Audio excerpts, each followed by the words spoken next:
Tonight on KSNH News, vigorous preparations for upcoming BPA conferences, how new and experienced members of BPA are preparing for their upcoming Judge BPA events. Next, season of giving. It's that time of year again, and no one gives more than Mrs. Myers and her students during the holidays. I'm Samantha Capone. And I'm Katie Hadju, and that's all coming up on your evening news report.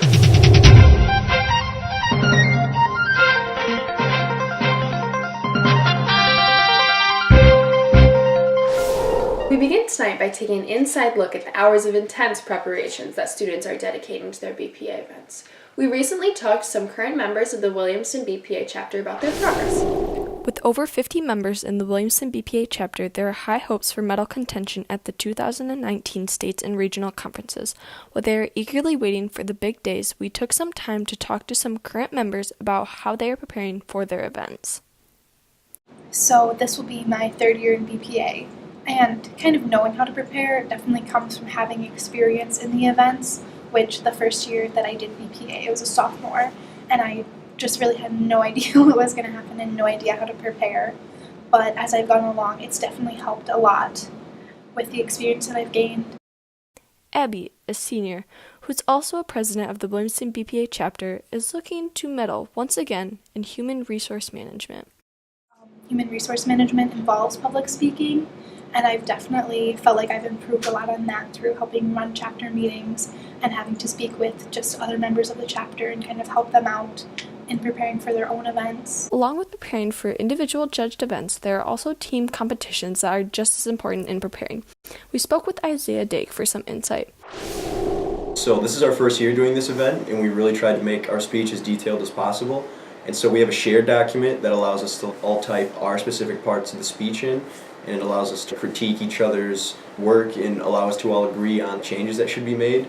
And I think this method really allows us to work together the best. And now we have to make note cards, and we're going to memorize the speech, and then we're going to present it to the judges, and we're going to win. This is exactly the kind of confidence they need. Back to you, Katie. Thank you, Ness. I wish them the best of luck this year. Our next story focuses on one teacher who goes out of her way to make an impact on the world around her. Every year during the holidays, Maggie Myers raises money for extraordinary causes ranging from local charities to national organizations.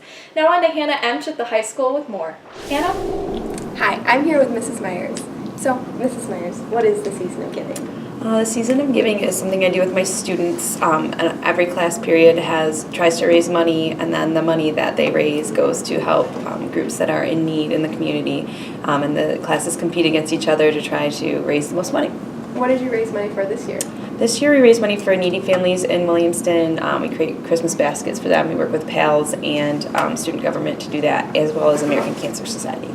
Okay, so what do you hope the students will take from this? I hope that they know that a little can go a long way, and that we can all do a little bit to help people in our community and just be, thankful for what we have also. Nice. When did you start doing the Season of Giving? My second year of teaching, so 13 years ago, and we've raised over $10,000 in that time, so I feel really proud of that, and I think it's great for our students to learn from that too. Yeah, that's incredible. Well, thank you for your time. Back to you in the studio. Yeah, and what an impact she is having on the community. Absolutely. Well, that's all for our show tonight, folks. For a final time, from all of us here at KSNH News, Thank you, and have a pleasant night.